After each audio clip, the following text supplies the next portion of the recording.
चंद ही लम्हों में मौलाना साहब तशरीफ़ ला रहे हैं और मजलिस शुरू होने वाली है। मैं सिर्फ दो छोटे छोटे ऐलान, एक तो साहब हमारे अभी पर्चा दिए गए हैं, वो सैयद अली अब्बास, सैयद आदिल अब्बास साहब बहुत अलील है, सीरियस कंडीशन है, जवाब दे दिया डॉक्टरों ने, नूरवाड़ी में रहते हैं, उन्होंने दुआ की गुजारिश की है। दूसरा ये कि जो बाहर मोटरसाइकिलें खड़ी हैं, मैंने कल भी आप लोगों से अर्ज़ किया था अपने छोटे भाइयों से कि अब कल यहाँ ना खड़ी करिएगा, कल सवेरे इसमें रस्सी बंधवा देंगे, फर्श करवा देंगे 5 मुहर्रम से, ठीक है? तो कल मेहरबानी करके इसको पीछे करवा दीजिएगा।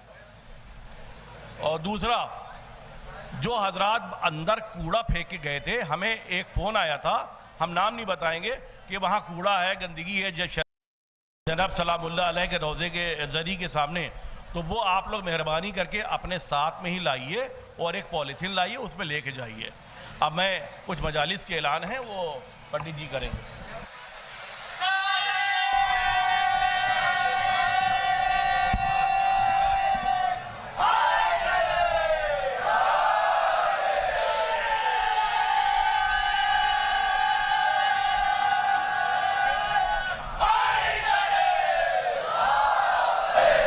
बावाद बुलंद नारे सलावत।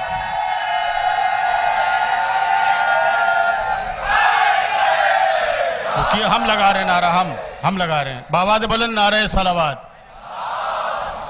पूरी ताकत के साथ दोनों हाथ बुलंद करके नारा लगाइएगा, नारे हैदरी हैदरी हैदरी। बावाद बुलंद नारे सलावत।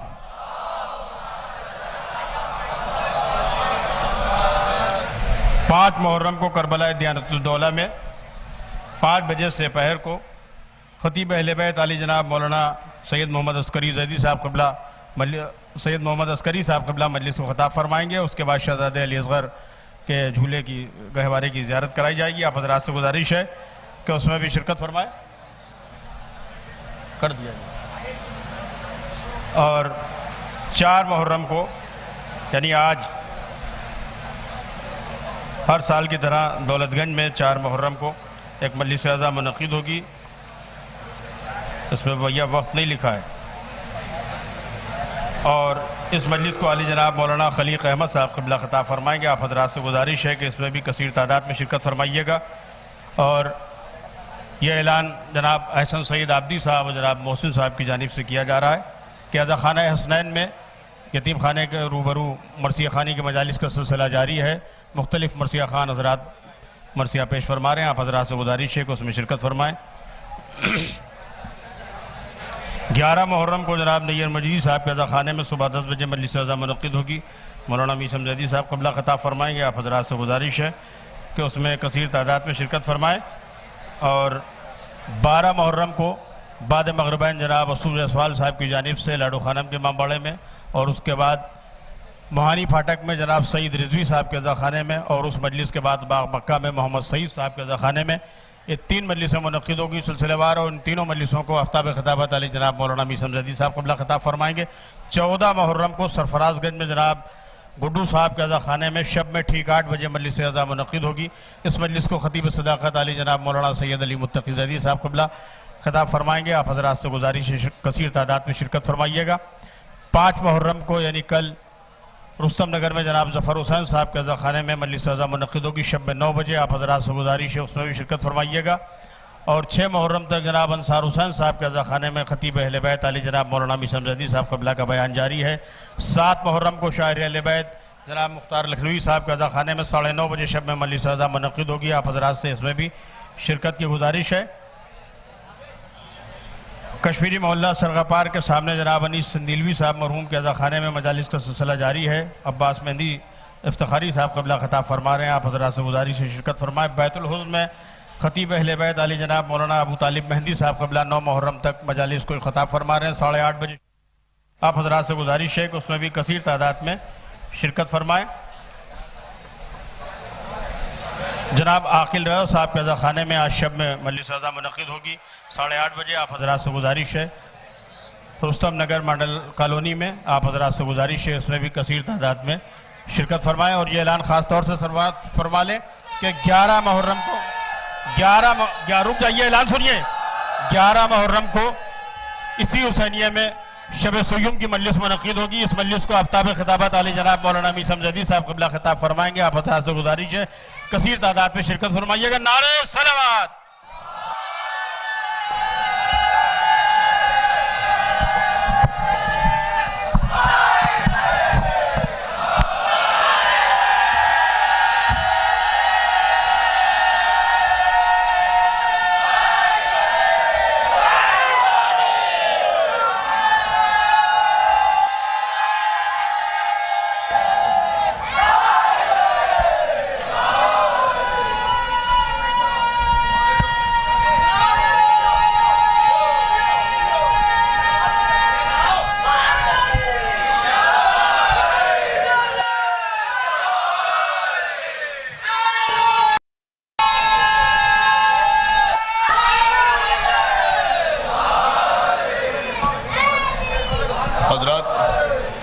एक दो ऐलानात मुझसे भी समाअत फरमा लें। एक मोमिना है, अस्मा बानो उनका नाम है, वो हर साल यहाँ मजलिस में शरीक होती थी। बीमार हैं और शदीद बीमार हैं, उनसे फ़र्श पर बैठा नहीं जा रहा है, मजालिस में शिरकत नहीं फरमा पा रही। आप हजरात दुआ करें कि खुदावंद आलम बतफ़ैल मोहम्मद वाले मोहम्मद उनको सेहत कामिला अता फरमाए। और ज़ाकिर अहल बैत कारी मिर्ज़ा यूसुफ़ साहब क़िबला बहुत ज़्यादा बीमार हैं और मजलिस पढ़ रहे थे, उसी में उनकी तबीयत ख़राब हुई। आप हजरात दुआ करें कि खुदावंद आलम उनको भी सेहत कामिला अता फ़रमाएँ। और जितने हजरात बीमार हैं, अलील हैं, परवरदिगार उन सबको सेहत कामिला अता फ़रमाएँ। हजरात मुसलसल चंद ऐलानात हो रहे हैं। मसलन यहाँ की मजलिस के बाद नाज़िम साहब के इमामबाड़े में आले मोहम्मद की पसंदीदा ज़ाकरी के उन्वान पर मरसिया ख़ानी की मजालिस का सिलसिला जारी है। मुख्तलिफ़ मरसिया ख़ान हजरात मरसिया बारगाह अहले बैत पे पेश फरमा रहे हैं। आप हजरात से गुजारिश है कि वहाँ की मजालिस में भी कसरत से शिरकत फरमाएँ। और नखास पुलिस चौकी के पीछे मस्जिद मोहम्मदी में शब में 8 बजे मजालिस का सिलसिला जारी व सारी है। और इन मजालिस में ख़तीब अहले बैत मौलाना सैयद मोहम्मद अस्करी साहब क़िबला खिताब फरमा रहे हैं। और शबीह बैतुल हुज़्न में मौलाना अबू तालिब मेहदी साहब क़िबला खिताब फरमा रहे हैं। आप हजरात से गुजारिश है कि इन तमाम मजालिस में शिरकत फरमाएँ। फ़ातिहा। अल्हम्दुलिल्लाहि रब्बिल आलमीन अर्रहमानिर रहीम मालिकि यौमिद्दीन इय्याका नअबुदु व इय्याका नस्तईन इहदिनस सिरातल मुस्तक़ीम सिरातल लज़ीना गैरिल मग़ज़ूबि अलैहिम वलद्दाल्लीन।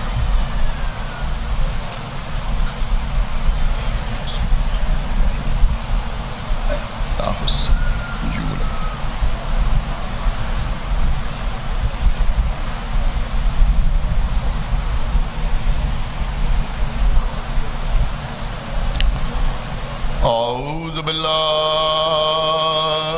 समीइल अलीय्यिल अज़ीम मिनश शैतानिर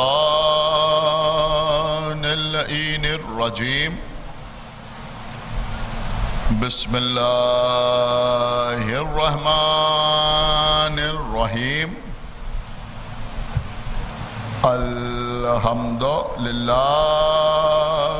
अल्हम्दुलिल्लाहिल्लज़ी हदाना लिहाज़ा वमा कुन्ना लिनहतदिया लौला अन हदानल्लाह लक़द जाअत रसूल रब्बिना बिल हक़ अस्सलातु वस्सलाम अला साहिबिद्दीन वल इस्लाम वल हिल्ल वल हराम वल रुक्न वल मकाम वस्सलात वस्सयाम वस्सुजूद वल क़याम वश्शरीअत वल अहकाम वल हुज्जत वल बुरहान वल मोहब्बत वल इरफान वल हक़ वल बयान वल किताब वल क़ुरआन सय्यदना व नबीना व शफ़ीना व मौलाना व मौलस सकलैन जद्दिल हसन वल हुसैन अबिल क़ासिम मोहम्मद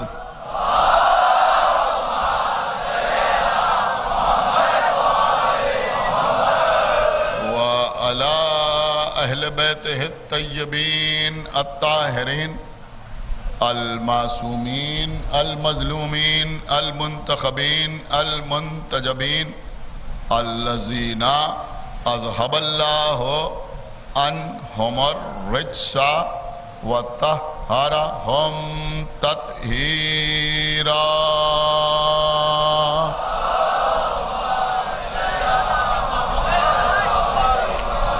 व लअनतुल्लाहि अला अदअहिम व क़तलतहिम व गासिबी हुकूक़हिम व मुनकिरी फ़ज़ाइलहिम व मसाइबहिम अजमईन मिनल आन इला यौमिद्दीन।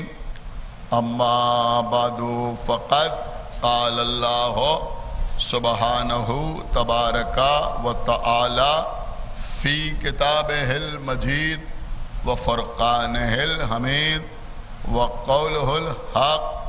बिस्मिल्लाहिर्रहमानिर्रहीम। इन्नल्लाहा यामुरु बिल अदले वल एहसान। सलावत पर मोहम्मद।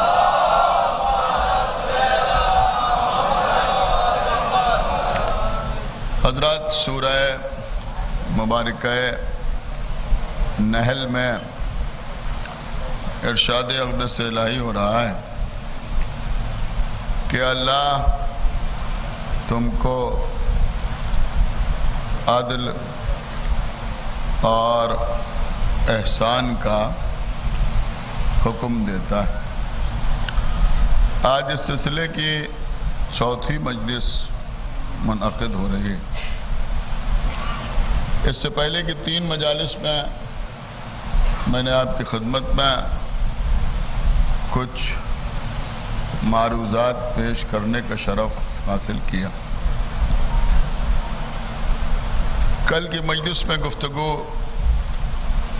इस मरहले में थी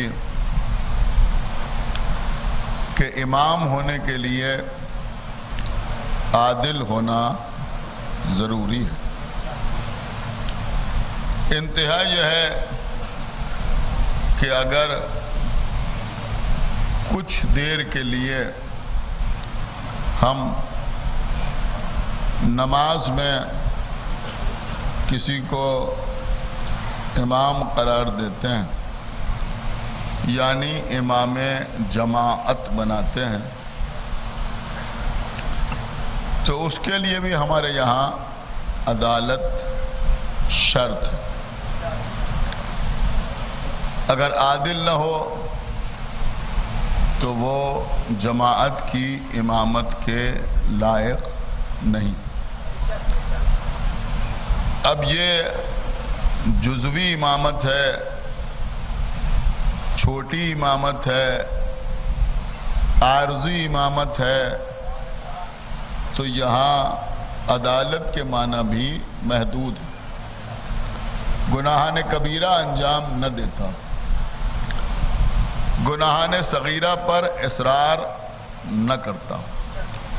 देखिए कभी कभी लोग आपको फहरिस्त सुनाते हैं कि ये गुनाहान कबीरा हैं और ये गुनाहान सगीरा, लेकिन जब किसी ने मासूम से पूछा कि गुनाहान कबीरा क्या है, कबीरा का मतलब बड़े, कि बड़े गुनाह क्या है और गुनाहान सगीरा यानी छोटे गुनाह क्या। मजलिस बहुत दूर तक जारी है चैनल्स के हवाले से। तो हमारे इमाम ने जवाब दिया कि इस्तिग़फ़ार के साथ कोई गुनाह कबीरा नहीं होता। बहुत तवज्जो, इस्तिग़फ़ार के साथ कोई गुनाह कबीरा नहीं होता और इसरार के साथ कोई गुनाह सगीरा नहीं होता। एक सलावात पढ़े बर मोहम्मद व आले मोहम्मद।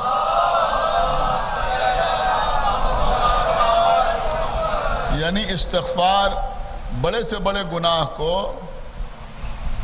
महव कर सकता है, ख़त्म कर सकता है, हम माफ़ हो सकते हैं, हमारी मग़फ़िरत हो सकती है। लेकिन अगर किसी छोटे से गुनाह के ऊपर भी बार बार बार बार इसरार किया जाए तो वही छोटा गुनाह जो है वो बड़ा गुनाह बन जाता है। एक कौल और है मौला मुत्तक़ियान का, एक सलावात पढ़े पर मोहम्मद व आले मोहम्मद। किसी ने पूछा मौला ये गुनाह कबीरा क्या है? अब मैं आपकी ज़बान में अर्ज़ करूं तो शायद ज़्यादा आसानी से आप समझ लें। पूछा कि ये गुनाह कबीरा क्या है, यानी बड़ा गुनाह क्या है? तो इमाम ने फरमाया जिसे करने वाला छोटा समझे। एक सलावात और पढ़ने वाले मोहम्मद व आले मोहम्मद। जैसे कभी हम सोचते हैं कि ये तो बहुत छोटा सा गुनाह है, तो अगर ये समझ के गुनाह किया जाए तो वही छोटा गुनाह जो है वो बड़ा हो जाता है। वही जो गुनाह सगीरा की फहरिस्त में आता है वो गुनाह कबीरा बन जाता है। अब अजीजों, इस इमामत के लिए अदालत का ये मतलब है, लेकिन जो जिन्नो इंस का इमाम हो, जो सारी कायनात का इमाम हो, फिर उसके लिए कैसी अदालत ज़रूरी होगी। अल्हम्दुलिल्लाह रसूल के बाद हमने उसे इमाम माना कि जिसकी अदालत इस मंजिल पर है कि पैगंबर इस्लाम फरमा रहे हैं कि कायनात में अली से बेहतर फैसला करने वाला नहीं है। एक सलावात और पढ़े बर मोहम्मद व आले मोहम्मद। अली से बेहतर फैसला करने वाला नहीं है। लेकिन देखिए, जैसे हर मसले में कुछ न कुछ साजिशें हुई। हाकिम शाम के ज़माने में, देखिए ये बात बच्चों को बताना ज़रूरी है, हाकिम शाम के ज़माने में सारा जोर इस बात पर दिया गया कि किसी तरह से फ़ज़ाइल अमीरुल मोमिनीन बयान न हो। सुन रहे हैं आप? उसने अपने आमिलों को, यानी अपने गवर्नर्स को ये खतूत लिखे कि तुम्हारे शहर में, तुम्हारे इलाके में अगर कोई अली के फ़ज़ाइल बयान करता हो तो उसका नाम दीवान से काट दिया जाए। उसका नाम दीवान से काट दिया जाए। आपने समझा दीवान से नाम काटने का मतलब क्या हुआ? देखिए, इससे ज़्यादा आसानी से मैं आपको समझा नहीं सकता। दीवान से नाम काटने का मतलब यह हुआ, बिल्कुल आपकी ज़बान में, और जो आजकल बहुत चर्चा में बात है वही मैं आपकी खिदमत में अर्ज़ कर रहा हूँ कि दीवान से नाम काटने का मतलब यह हुआ कि उसकी नागरिकता समाप्त कर दी जाए। सुना आपने? एक सलावात पढ़े बर मोहम्मद व आले मोहम्मद। बिल्कुल यही मतलब, उसकी जो शहरियत है वो तमाम कर दी जाए। तो इसका मतलब ये हुआ कि आज जिन चीज़ों के लिए मुसलमान एहतजाज कर रहे हैं, पहले ये सारे काम इनके बुजुर्ग कर चुके। एक सलावात और पढ़े बर मोहम्मद व आले मोहम्मद। बहुत तवज्जो। और उसके साथ साथ ये भी हुक्म दिया गया कि जो हदीसें मौला अली के सिलसिले में बयान होती हैं उनको रोका जाए और फुला साहब के लिए फ़ज़ाइल बयान किए जाएं। अब जब इन्होंने कहा कि फ़ज़ाइल बयान किए जाएं तो अब पहले से तो कुछ मौजूद था नहीं, इसलिए कि अगर पहले से कुछ मौजूद होता तो हुक्म देने की ज़रूरत ना पड़ती। लिहाजा कारखाने खुल गए, आप समझ रहे हैं, फैक्ट्रीज खुल गई हदीसें गढ़ने की। न मालूम कितने फ़ज़ाइल इनके लिए गढ़ लिए गए, बना लिए गए। कुछ दिन के बाद फिर एक खत पहुंचा और उसमें लिखा गया कि जो कोई अली के फ़ज़ाइल बयान करे उसे जेल में डाल दिया जाए, मुमकिन हो तो कत्ल कर दिया जाए। सारी मुराद उससे छीन ली जाए और लोगों से कहा जाए कि वो शेखैन के सिलसिले में हदीसें तैयार करें। देखिए बड़ी कीमती बात मैं आपकी खिदमत में अर्ज कर रहा हूं, हदीसें तैयार करें और बयान करें। तो अब हुआ क्या, जितनी हदीसें मौला अली के सिलसिले में बयान होती थी उनकी नकल करते हुए मिलती जुलती हदीसें, देखिए मैं समझ रहा हूं किस बात पे आप दाद दे सकते हैं, उससे मिलती जुलती हदीसें शेखैन के लिए तैयार हुई। अगर अली के लिए कहा है कि अली बाब शहर इल्म है तो ये दीवार है,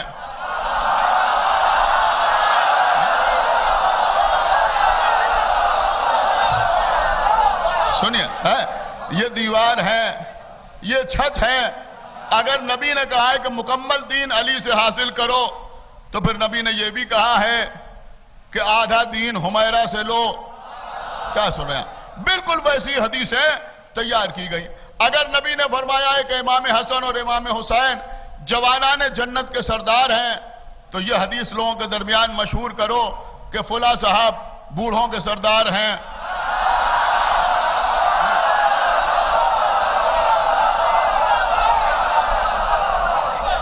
वो औरतों की सरदार हैं। देखिए खुदा के लिए अब मैं समझता हूं जो समझेगा वो खामोश नहीं रहेगा। इसका मतलब यह हुआ कि नबी ने जितनी हदीसें अहले बैत के सिलसिले में बयान की थी उन सब की नकल करते हुए, उन सब की नकल करते हुए, मैं चाह रहा हूं आप करीब हो जाएं, उन सब की नकल करते हुए उसी से मिलती जुलती हदीसें अपने लोगों के लिए बना ली। अमा जब नकल करने में इन्होंने रसूल को न छोड़ा तो नबी सरवर को क्या छोड़ा।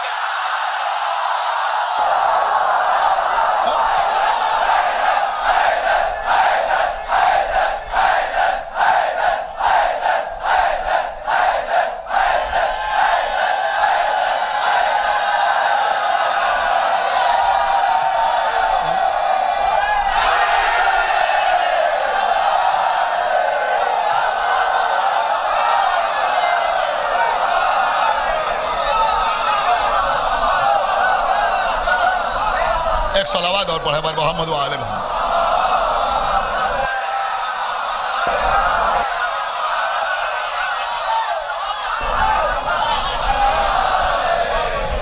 देखिए क़िबला, मैं मिंबर पर बैठकर आप सबकी नुमाइंदगी कर रहा हूं। यहां मेरे बच्चे बैठे हुए हैं, मैं आपकी खिदमत पे अर्ज करूंगा कि आप नारे लगाएं, खूब नारे लगाएं, लेकिन आप थोड़ी सी एहतियात ये करें कि हम खुल के पढ़ सकें। एक सलावत पढ़े पर मोहम्मद व आले मोहम्मद। मेरे ख्याल में समझदार लोग हैं, आप मेरी बात समझ गए ना। देखिए क़िबला, अब मैं क्या आपकी खिदमत में अर्ज करूं, ये अज़ा इमाम हुसैन अलैहिस्सलातु वस्सलाम है, इससे कुछ आदाब। हर जगह हलाल हराम जायज़ नाजायज़ नहीं होता, बल्कि ये मोहब्बत के तकाज़े। अल्हम्दुलिल्लाह हम शरीयत के हवाले भी जानते हैं और मोहब्बत के तकाज़े भी जानते हैं। ये लखनऊ है, ये मरकज़ अज़ा कहलाता है। दुनिया के जिस हिस्से पर उर्दू बोली जाती है उन सब मकामात की अज़ादारी कहीं ना कहीं इस शहर से मुतासिर जरूर है। एक सलावत पढ़े पर मोहम्मद व आले मोहम्मद। बिल्कुल हकीकत है जो मैं आपकी खिदमत में अर्ज कर रहा हूं, पूरी तवज्जो के साथ आप सुने। तो पहली मुहर्रम से हम तर्क लज्जात करते हैं, कोई लजीज चीज नहीं खाते। अब कुछ बेचारे इसी में परेशान है, ये शरई मसला नहीं है, मुहर्रम में इसमें कोई बात नहीं है। अरे भैया सब समझते हैं, तुम खाली अपने व्यूवर्स बढ़ाने के लिए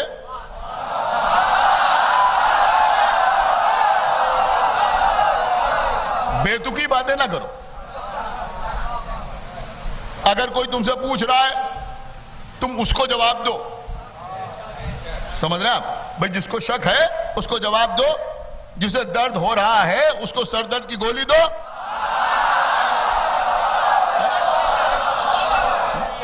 सबको परेशान ना करो। है, ये कहाँ लिखा है, वो कहाँ लिखा है, इसमें कोई इश्काल नहीं है, उसमें कोई इश्काल नहीं है। मसला ये नहीं है। हमारे यहाँ 2 महीने 8 दिन घर में कोई चीज फ्राई नहीं की जाती, तली नहीं जाती है नहीं, कढ़ाई नहीं जोड़ती। 2 महीने 8 दिन खुदा के लिए बेदार होइए। 2 महीने 8 दिन हमारे यहाँ कढ़ाई नहीं चढ़ती। कम से कम 2 महीने 8 दिन हम इन चीजों से महफूज रहते हैं। कढ़ाई नहीं चढ़ती, पूरियां नहीं तली जाती, पकौड़ियां नहीं खाई जाती। क्या सुन रहे हैं? हम परहेज करते हैं। लेकिन जब 8वीं रबीउल अव्वल खत्म हो जाती है,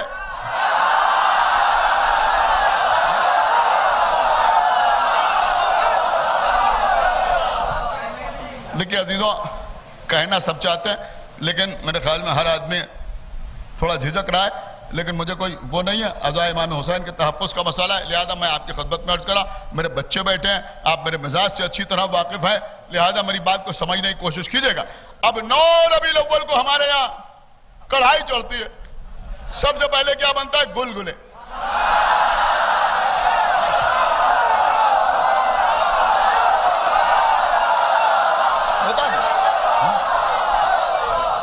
भाई अहले लखनऊ बैठे, आप ना समझेंगे तो कौन समझेगा। गुलगुले बनते सबसे पहले, मीठे गुलगुले बनाए जाते हैं। वो गुलगुले खाए जाते हैं कब? 9 रबीउल अव्वल को। बहुत तवज्जो, 9 रबीउल अव्वल को वो गुलगुले खाए जाते हैं। 9 रबीउल अव्वल को वो शख्स जो अपने घर में कढ़ाई न चढ़ाए, जिसकी माँ, जिसकी बहन, जिसकी बीवी, जिसकी बेटी गुलगुले न तले, उसके तशय्यो में शक होने लगता है।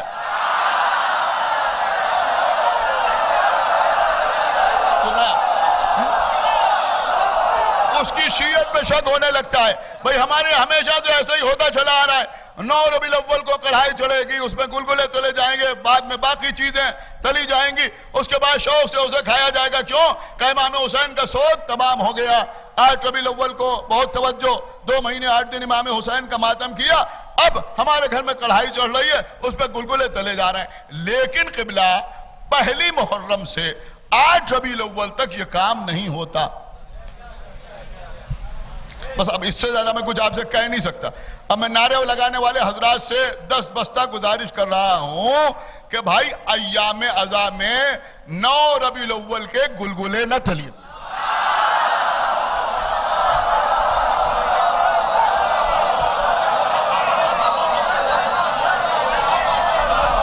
भाई एक सलावत और पढ़े बल मोहम्मद व आले मोहम्मद।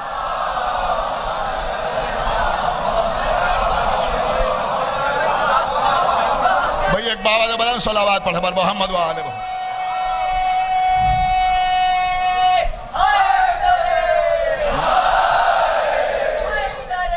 और सुनिए मेरी बात, मीसम जैदी 9 रबीउल अव्वल के हर ऐसे प्रोग्राम का शिद्दत से मुखालिफ है कि जो 9 रबीउल अव्वल को मोमिनीन को दुश्मनान अहले बैत से इजहार बराअत से दूर करने के लिए किया जाए।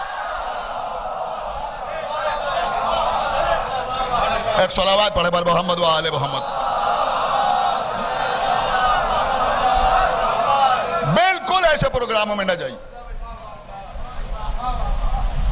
और अगर आप जाएंगे या सपोर्ट करेंगे तो रोज क़यामत बीबी ज़हरा को जवाब देना पड़ेगा। एक सलावत पढ़े बर मोहम्मद व आले मोहम्मद। बस अजीज, मुझे जो कहना था वो मैंने कह दी। सुने अजीज, जाहिर सी बात है कि हम जो कुछ पढ़ रहे हैं, जो कुछ बोल रहे हैं, वो वही पढ़ रहे हैं जो आपके दिल में है। हम आपकी तर्जुमानी कर रहे हैं। बुरी तवज्जो आप हजरात की चाहता हूं। सुने अजीजों, अब जहां तक अदालत का सवाल है, तो लोगों ने एक और शख्सियत से अदालत को मंसूब किया,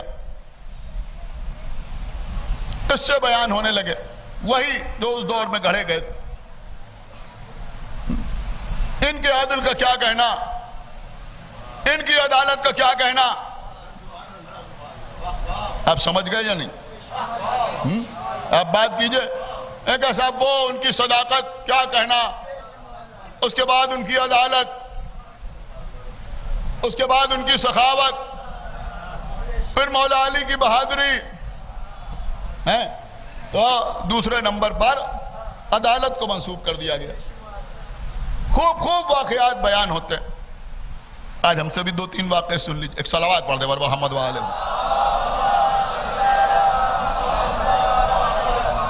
देखिए अजीजों, यहां से लेकर पाकिस्तान तक लोग डिमांड करते हैं कि साहब आपकी मजलिसों में इनका तस्करा क्यों नहीं होता। चलो आदमी समझा दिखिए दे रहा है। एक सलावात पढ़े मोहम्मद वाले। और जो पढ़ेंगे तुम्हारे हवाले से पढ़ेंगे। खलीफा दोम का बेटा, सुने पूरी तवज्जो के साथ सुने, तारीख में नाम मिलता है अबू शहमा। अबू शहमा। अब रवायत कहती है कि एक दिन उन्होंने पी ली।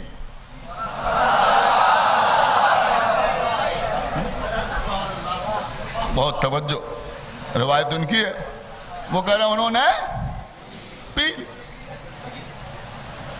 हम समझते हैं कुछ ज्यादा पी। महाराज सड़क पर निकला। अब इसमें 2 बातें हैं। एक बात यह भी बयान होती है कि यह काम उन्होंने मिस्र में अंजाम दिया। बाप की हुकूमत थी मदीने में, मिस्र में यह काम उन्हीं ने अंजाम दिया। गए थे मिस्र। उस वक्त मिस्र का जो गवर्नर था वो अम्र आस था। जब नशा उतरा, अब देखिए उन्हीं की रिवायत पढ़ रहा हूं, तो ये खुद अम्र आस के पास पहुंचे और कहा मैंने ऐसा ऐसा कर लिया, लिहाजा मेरे ऊपर हद जारी की जाए। अम्र आस ने कहा छोड़िए, टालिए। कहाँ? तो इन्होंने कहा नहीं नहीं, हद जारी कीजिए। अब अजीजों वो लिखते हैं, आप यूट्यूब पर भी सर्च करें तो आपको मिल जाएगा। वो लिखते हैं कि फिर अम्र आस उनको घर में ले गया और घर में ले जाकर उन पर हद जारी कर दी। कुछ दिन के बाद ये मदीने आए। अब देखिए अदर फारूक इस तरह बयान होता है, बहुत तवज्जो। ये मदीने आए। अब जब मदीने में आए तो इनके बाप को पता चला कि ऐसा ऐसा वाकया हुआ। तो इन्होंने कहा हद जारी हुई? कहा हुई। कहा घर के अंदर उन्होंने हद जारी की। अब देखिए फख्र के साथ मुसलमान बयान करते हैं, हम वही बयान कर रहे हैं। इस रिवायत के लफ्ज लफ्ज के हम आप कोई भी जिम्मेदार नहीं है, लेकिन हमारे मतलब की बात है तो हम पढ़ रहे हैं। तकादा भी है कि साहब बयान कीजिए। अब इन्होंने कहा कि यह कोई बात नहीं हुई, हद घर में क्यों जारी हुई?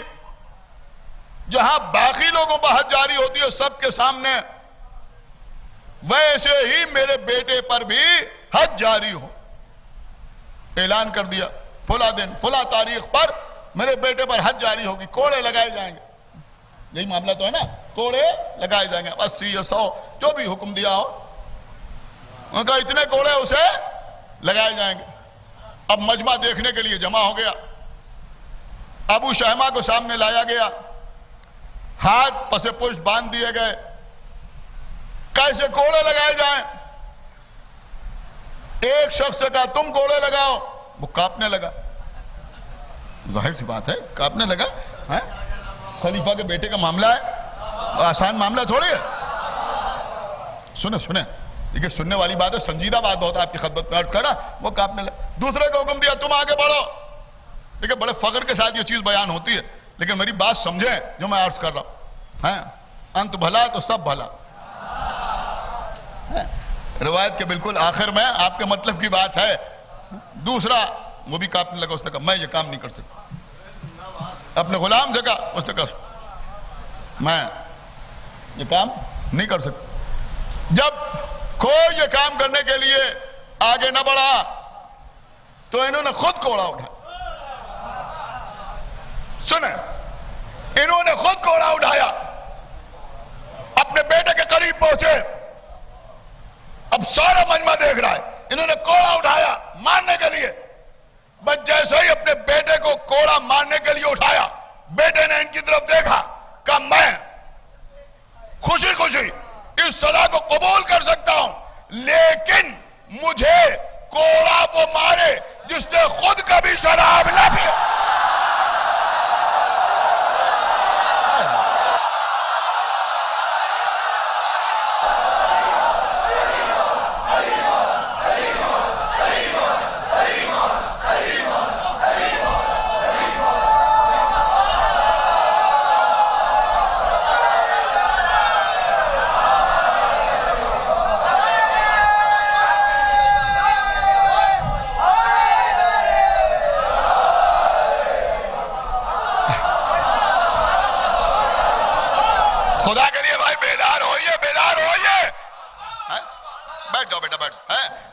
जो मैं आपकी खिदमत में अर्ज कर रहा कि मुझे वो कोड़ा मारे जिससे खुद कभी शराब ना पी हो।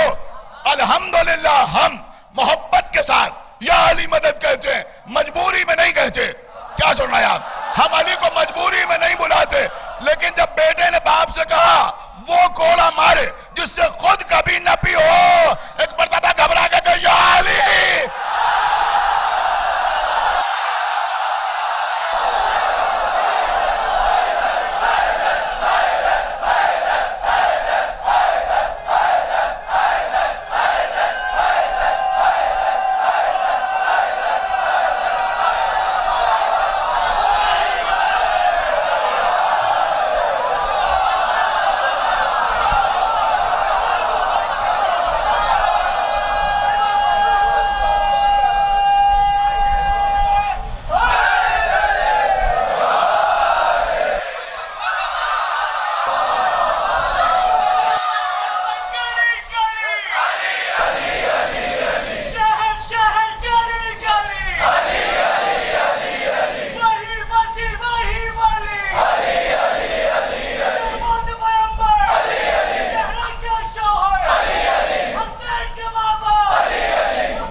सुनिए कबला,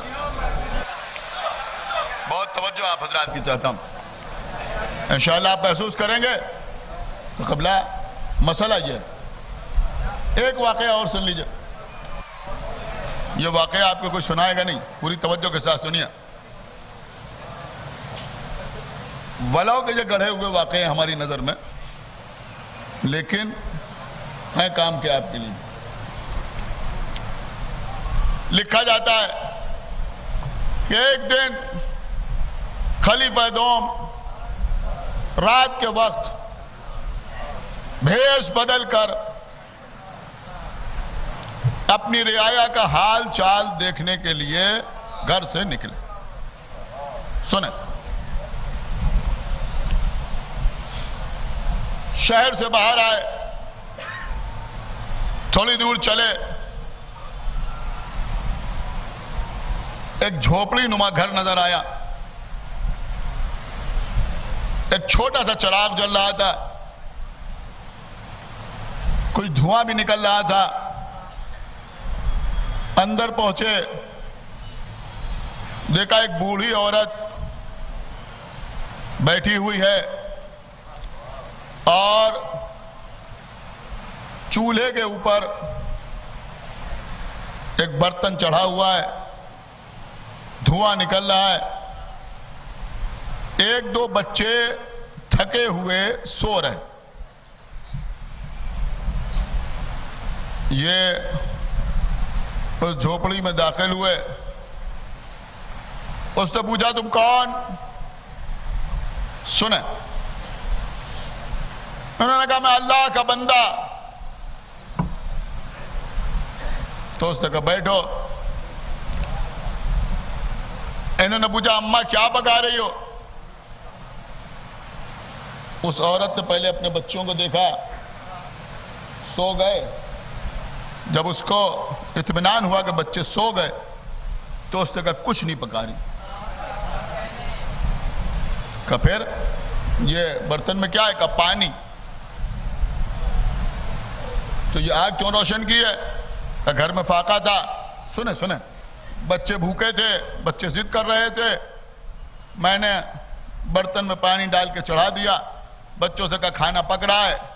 बच्चे इतना थके हुए थे कि ऐसे ही सो गए। अब मैं इसे उतारे दे रही। तो इन्होंने कहा कि तुमने अपना हाल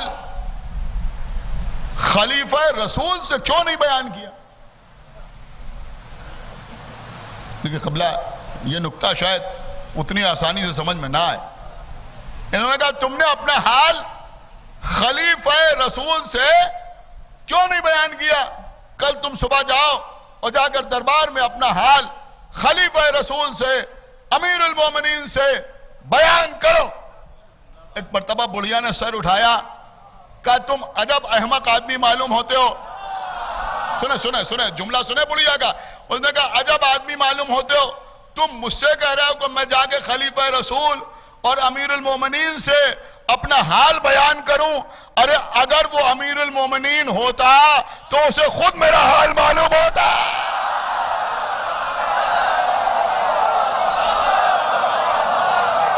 एक सलावत पढ़े मोहम्मद वाले मोहम्मद, उसे खुद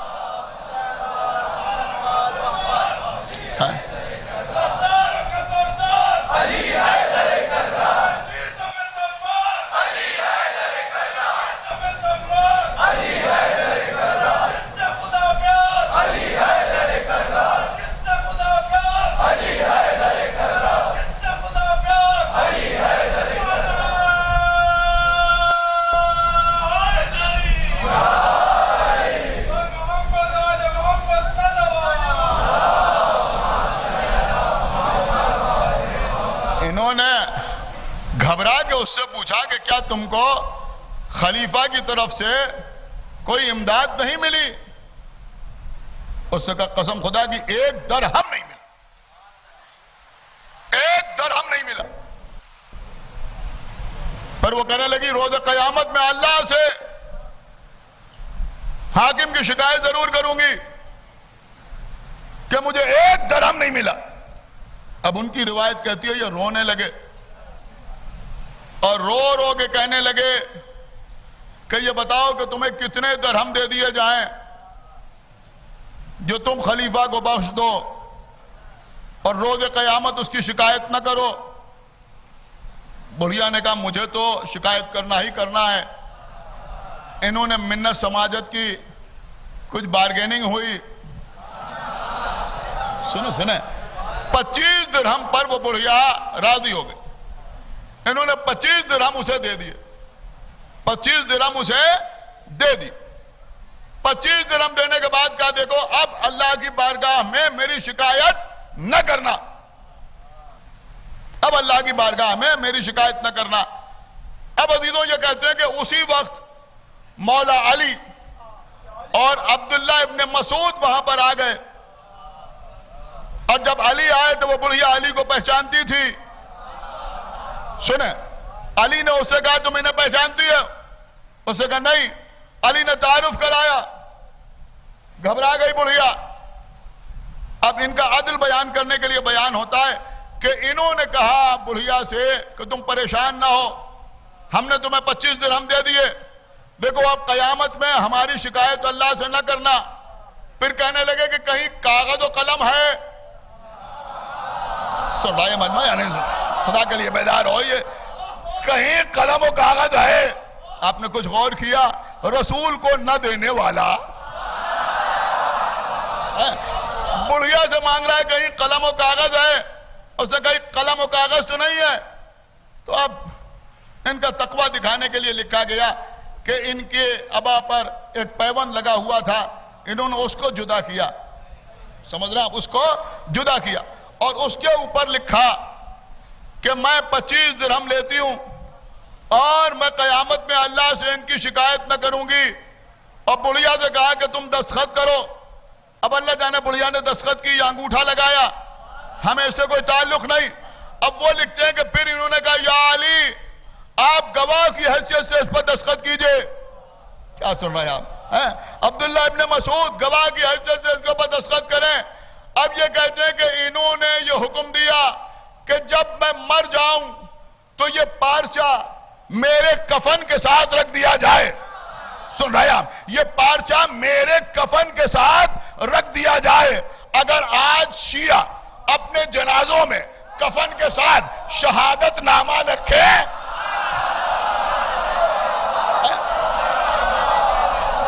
तो तुम कहते हो ये कौन सी बिदअत हो गई?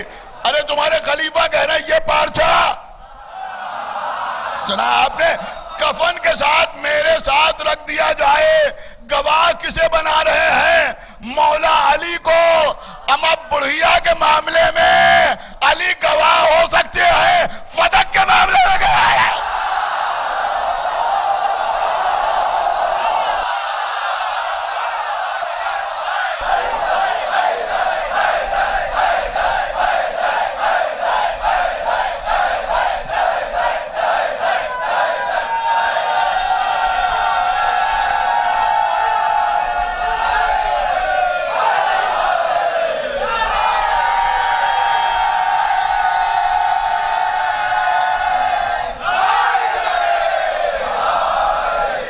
सुनिए अजीजों, बस ज्यादा वक्त नहीं है, मौला आपको सलामत रखे। अब आज चलिए इन्हीं पे मजलिस तमाम। हज का सीजन है, मस्जिदुल हराम के बाहर खलीफा का खेमा लगा हुआ है। आज की जबान में ये कैंप किए हुए हैं, लोग आके इनसे अपनी शिकायतें बयान कर रहे हैं। तवाफ हो रहा है, मौला अली भी खाना काबा के करीब हैं, या यूं समझे कि मौलूद काबा काबे के करीब है, वारिस हरम हरम के करीब लोग तवाफ कर रहे हैं। एक शख्स जो अहराम बांधे हुए था, मशगूल तवाफ था। सुनिए, एक खातून भी तवाफ कर रही थी, इसने कुछ गलत निगाह से उन खातून को देखा, मौला अली ने इसे देखते हुए देखा। सुने सुने सुने, ये बच्चे सुने हैं, मुकद्दस मकामात पर आंखों की भी कितनी हिफाजत करना है। मौला अली ने इसे देखते हुए देखा। अली ने आगे बढ़कर एक जोरदार तमाचा इसके रुखसार पर मारा। सुना आपने? एक जोरदार तमाचा अली ने इसके रुखसार पर मारा। जाहिर सी बात है, जबरदस्त तमाचा, वो भी अली का तमाचा है, जिसने अबू जहल का मुंह टेढ़ा कर दिया। वो तमाचा अली का तमाचा मारा। तमाचा मौला अली ने इसके रुखसार पर। इसको बड़ा गुरूर था, फुला कबीले से हूं, फुला खानदान से हूं, मेरे दादा ये थे, मेरे परदादा जमींदार थे, हैं? बड़ा गुर्रा था अपने खानदान पर, अपनी शख्सियत पर। सबके सामने अली ने तमाचा मार दिया। गुस्सा आया, तवाफ छोड़ दिया, बीच में बाहर आया, देखा खलीफा के कैंप पहुंचा। शिकायत करना है। किसकी शिकायत? किसकी शिकायत?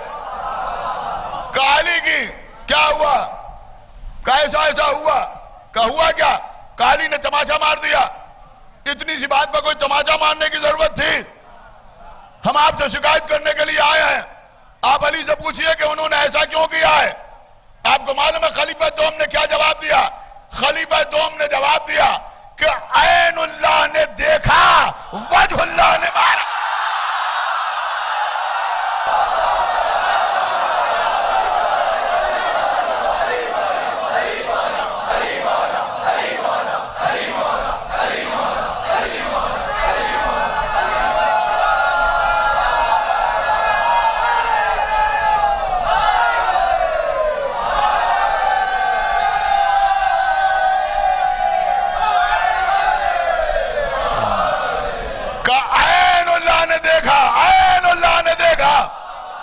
आपने ऐनुल्लाह ने देखा और वजहुल्लाह ने, ऐनुल्लाह ने देखा, यदुल्लाह ने मारा।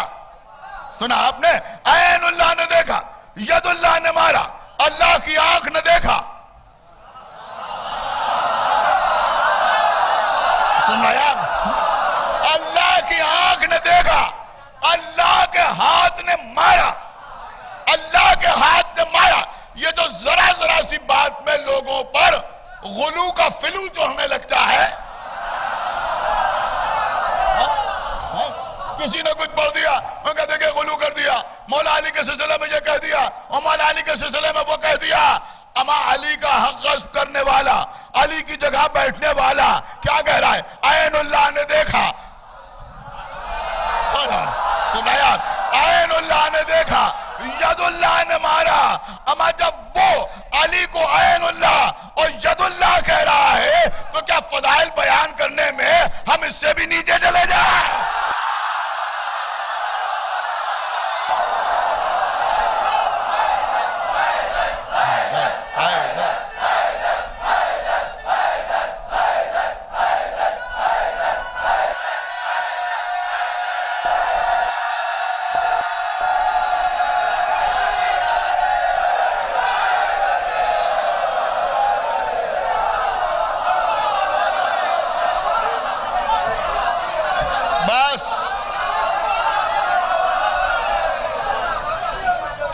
कबला, मुझे मालूम है शदीद गर्मी है, आप हजरात यहां तशरीफ लाएं। इंतजामिया की तरफ से, यानी इमामबाड़े की इंतजामिया की तरफ जो मुमकिना एहतमाम और इंतजाम हो सकता है वो किया जा रहा है। जो लोग धूप पे खड़े हुए मजलिसों को सुन रहे हैं, शिद्दत की गर्मी बर्दाश्त कर रहे हैं, हमारी ज़बान इस लायक भी नहीं कि हम उनका शुक्रिया अदा कर सकें। इसका अजर तो वो बीबी ही दे सकती है जिसने अपने भैया का लाशा धूप में देखा।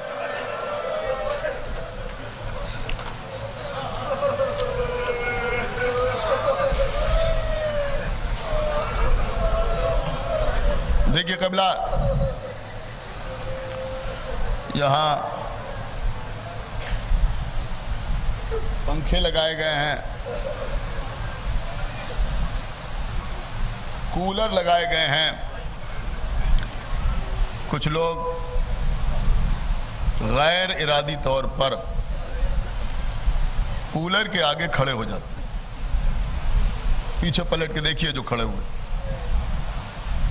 अगर आप कूलर के आगे खड़े हुए, ठीक है, आपको भी हक है, लेकिन आपकी वजह से अगर कुछ लोगों की हवा रुक रही है और आपकी वजह से कुछ लोग परेशान हो रहे हैं, तो ये बात भी कतई मुनासिब नहीं। ये बीबियां हों या ये मर्द हों, हालांकि आज एक दो लोग दिखाई देना, वरना बाकी कोई है नहीं, तो कूलर्स के आगे बिल्कुल ना खड़े होइए। पंखा चल रहा है तो उसके आगे बिल्कुल ना खड़े होइए। अजीजों, इस मुनासिबत से जी चाह रहा है एक वाक़या आपकी खिदमत में पेश करूं, पुराना वाक़या नहीं है।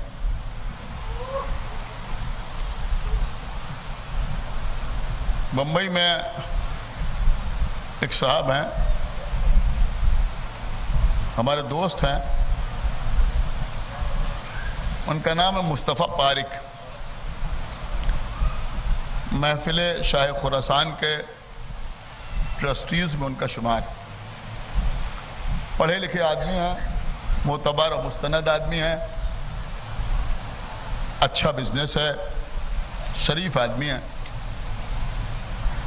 उन्होंने मुझे एक वाक़या सुनाया। सारी दुनिया का मजमा एक तरफ,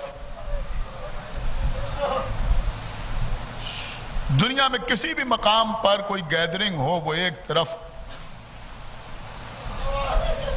लेकिन करबला में 40 का मजमा एक था। ये मंजर तो कहीं होता ही नहीं। देखिए, आप रोइएगा जरूर, लेकिन जो वाकया मैं आपको सुना रहा हूं ना, इसको आप अपनी मेमोरी में सेव कर लें।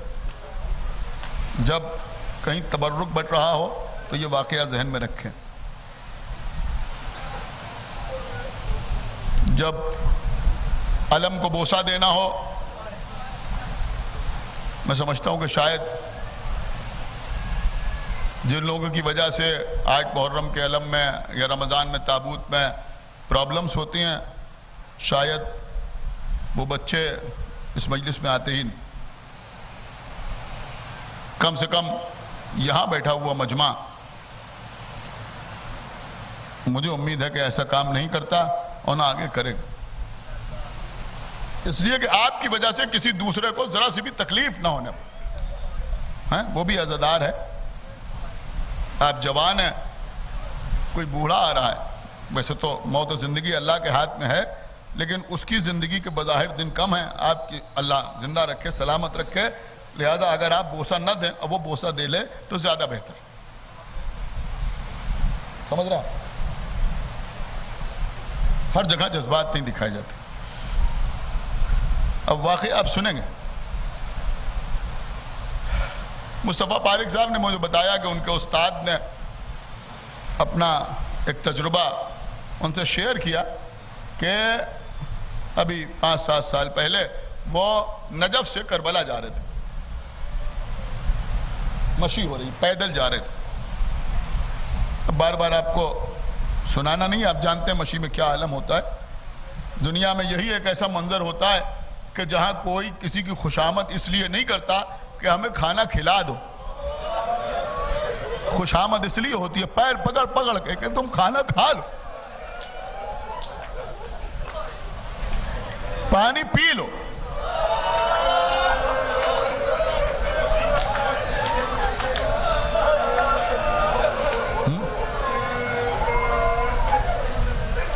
हर आदमी को अपने बच्चों से कितनी मोहब्बत होती है।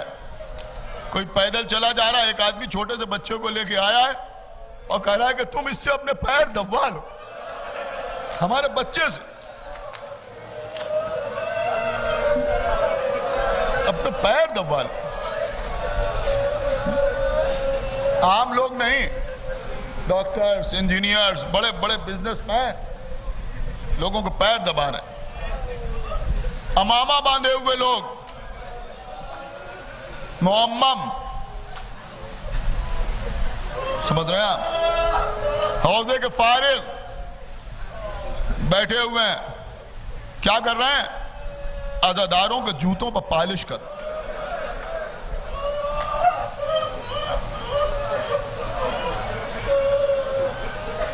जितनी हुसैन की मारिफत बढ़ती जाएगी उतना उतना इंकिसार में इजाफा होता जाएगा।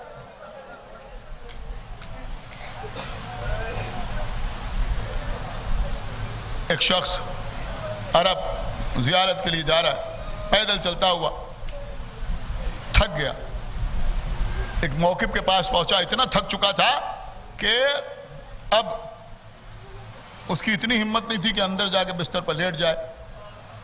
मौक़िफ़ के बाहर भी कुछ कुर्सियां पड़ी हुई थी, धूप थी, बैठ गया, एक कुर्सी पर बैठ गया, थोड़ा सा सांस ले ले, कुछ हिम्मत आ जाए तो अंदर जाके लेट जाए। एक दूसरा शख्स सियाह रंग का जुब्बा पहने हुए उसके पीछे आके खड़ा हो गया। देखिए, पंखों के आगे खड़े हो जाने वाले सुने तो मैं अर्ज करूं, उसके पीछे आके खड़ा हो गया। अब ये थका हुआ था, शुरू में तो एहसास नहीं हुआ, फिर कुछ लगा कि पीछे कोई खड़ा है, पलट के देखा, कि तुम क्यों खड़े हो? उससे कहा तुम बैठे रहो, मुझे खड़ा रहना था। फिर ये बैठ गया। 10-15 मिनट गुजर गए, फिर देखा वो खड़ा हुआ। इससे उससे पूछा क्या बात है, तुम्हें खाना खाना है? कहा नहीं। ऐसे कोई आदमी आपके पास खड़ा हो तो आप यही समझेंगे ना कोई सवाल करना चाह रहा है। उन्होंने पूछा खाना खाना है? कहा नहीं। कहा शरबत पीना है? नहीं। कहा चाय पियोगे? कहा नहीं। पानी पिलाए तुम्हें? कहा नहीं। अब फिर तुम चाहते क्या हो? कहा हम कुछ नहीं चाहते, तुम ऐसे ही बैठे रहो, हम खड़े रहे। कहा बात क्या है, कुछ तो बताओ। कहा अगर तुम कुछ मेरे साथ करना चाहते हो ना तो आका अब्बास की बारगाह में दुआ करो कि इस वक्त मैं जो अमल अंजाम दे रहा हूं उसे मेरे मौला कबूल कर ले।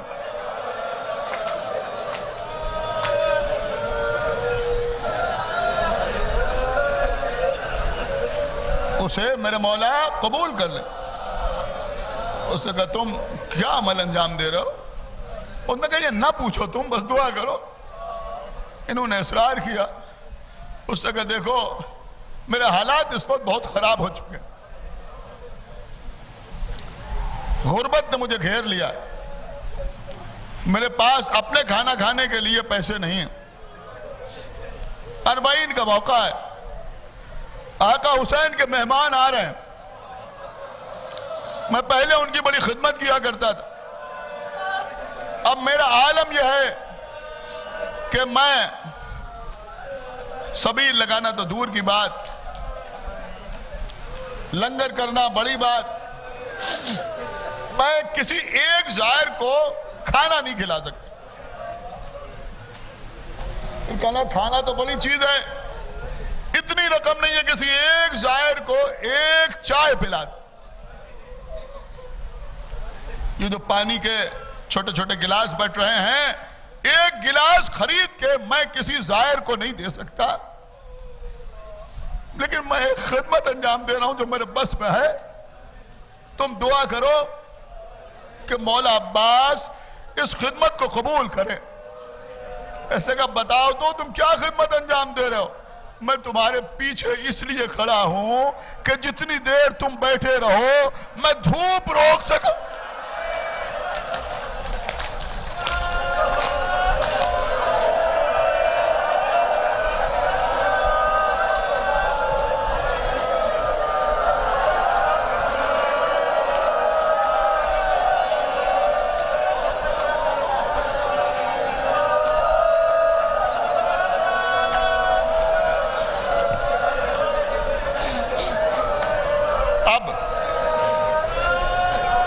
मीसमज़ादी को कुछ कहना नहीं। मैं चाहता हूं ये मेरे बच्चे, ये नौजवान इस वाक़े को अपने जहन में सेव कर लें और हर ऐसे मौके पर जहां लोग ज्यादा हों ये बात अपने जहन में रखें। नहीं पहले वो पानी पी ले, नहीं पहले वो तबर्रुक ले ले। ये ख्वातीन भी सुने और ये बच्चे भी सुने। अजीजों, उसके जायर से धूप को रोका जा रहा है जिसका जनाजा करबला में धूप पे पड़ा हुआ।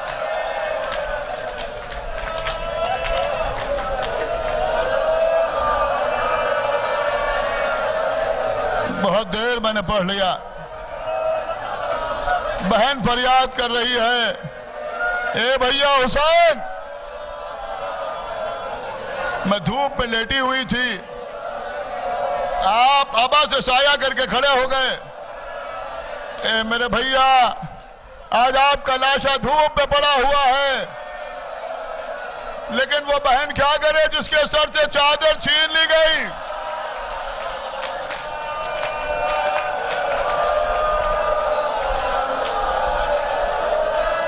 आज इस इमाम बाड़े में, इस हुसैनिया में बीबी ज़ैनब के बच्चों का मातम होता है।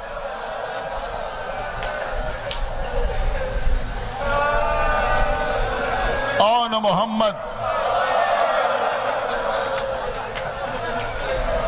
कम सिन बच्चे,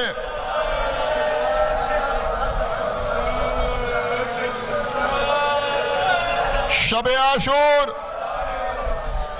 किसी खेमे में उम्मे फरवा कासिम की पेशानी पर बोसा दे रही हैं। किसी खेमे में उम्मे लैला अली अकबर की जुल्फों में कंघी कर रही हैं। किसी खेमे में उम्मे रबाब अली असगर का झूला झुला रही हैं। किसी खेमे में उम्मे कुलसूम गिरिया कर रही हैं।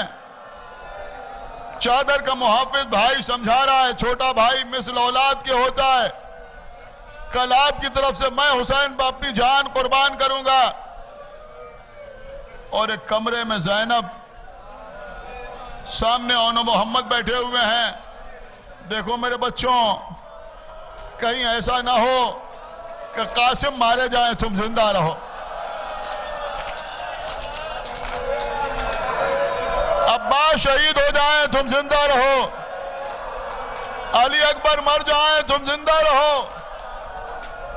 देखो बच्चों, अगर ऐसा हुआ तो मैं दूध न बख्शूंगी। छोटे छोटे बच्चे हाथ जोड़ के कह रहे, अम्मा कल किसी तरह से मामू से इजाजत दिलवा दीजिएगा, फिर हम दुनिया को बता देंगे कि हम जाफर तैयार के पोते हैं, हैदर कर्रार के नवासे हैं।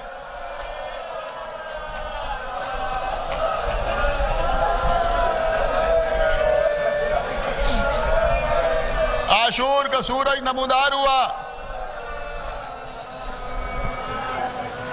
जब इमाम हुसैन के असहाब हुसैन पे अपनी जान कुर्बान कर चुके। बनी हाशिम की बारी आई। कुछ बनी हाशिम के लाशें खेमे में आ गए। औन मोहम्मद उठे, ए मामू हमें मैदान में जाने की इजाजत दीजिए। मेरे बच्चों, तुम तुम्हारी बहन ज़ैनब की आंखों का नूर हो, मैं तुम्हें मैदान में जाने की इजाजत कैसे दे दूं? अम्मा ही ने भेजा है। हुसैन इजाजत नहीं देते। एक मर्तबा बहन सर पे चादर डाल के सामने आई, भैया हुसैन, आज तक मैंने कभी आपसे कुछ मांगा नहीं। ए भैया, आज अपने बच्चों के लिए इज़्न वग़ा मांग रही हूं, मेरे बच्चों को मैदान में जाने की इजाजत दीजिए। हुसैन से इज़्न मिला। औन मोहम्मद घोड़ों पर सवार हुए। छोटी छोटी तलवारें जिनको नीमचा कहा जाता है बच्चों के हाथों में। अब अजीजों, मुझे नहीं मालूम, मैंने तो सिर्फ इतना पढ़ा कि आका अब्बास से गोद में लेके बच्चों को सवार किया, लेकिन अब्बास के दिल पर क्या गुजरी अब्बास जाने, हुसैन जाने, हुसैन की मां ज़हरा जाने।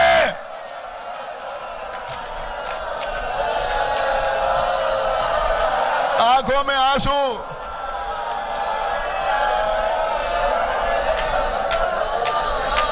गुलूगीर आवाज से कहा, ओनो मोहम्मद खुदा हाफिज। बच्चे पलटे। मामू हुसैन हमारे मामू अब्बास और बड़े भाई अली अकबर, बड़े भाई कासिम, हम जंग करने के लिए जा रहे हैं। आप हमारी जंग देखिएगा। बच्चे मैदान में आए, साथ साथ बड़े भाई ने रजस पढ़ा। देखो, हम जाफर तैयार के पोते हैं, हम हैदर कर्रार के नवासे हैं। तुम हमें बच्चा ना समझना। हमको फन सिपागरी हमारे मामू अब्बास ने सिखाए हैं। हम अली और फातिमा की बेटी के बेटे हैं। हम अपने आका हुसैन के हर दुश्मन के खून के प्यासे हैं।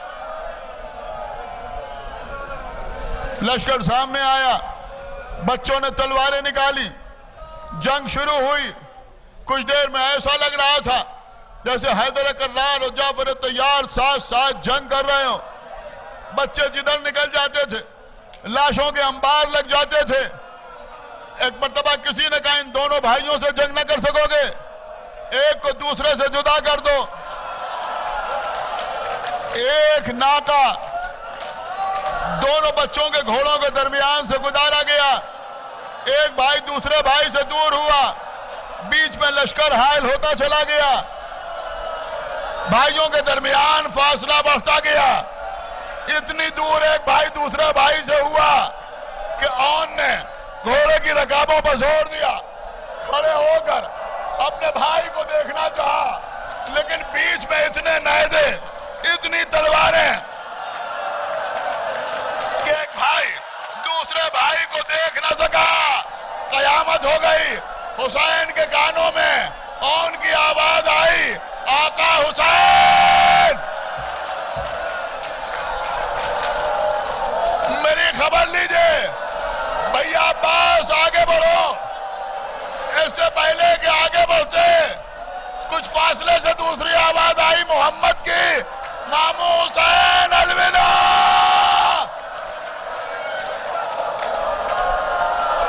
बनी हाशिम के जवान घोड़े दौड़ाते हुए आए। हुसैन, अब्बास, अली अकबर, कासिम, दीगर बनी हाशिम के जवान, फौजें भाग गई। हुसैन आगे बढ़े, एक जगह से औन को उठाया, दूसरी जगह से मोहम्मद को उठाया। बस अभी तो मजलिस तमाम हो रही है। लाशें लेके चले, गंज शहीदा में लाए, बच्चों के लाशें रख दिए गए।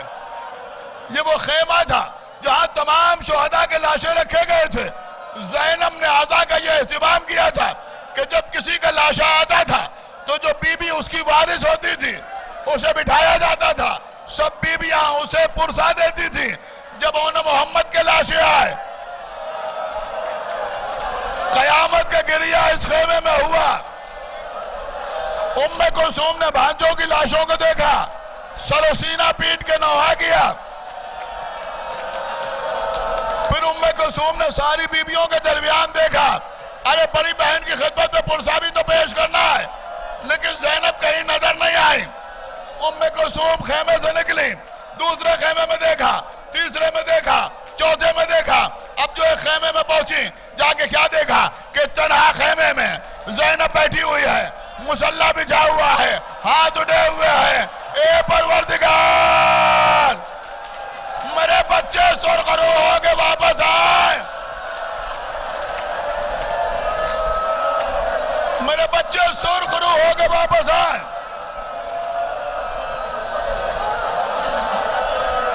आगे बढ़े,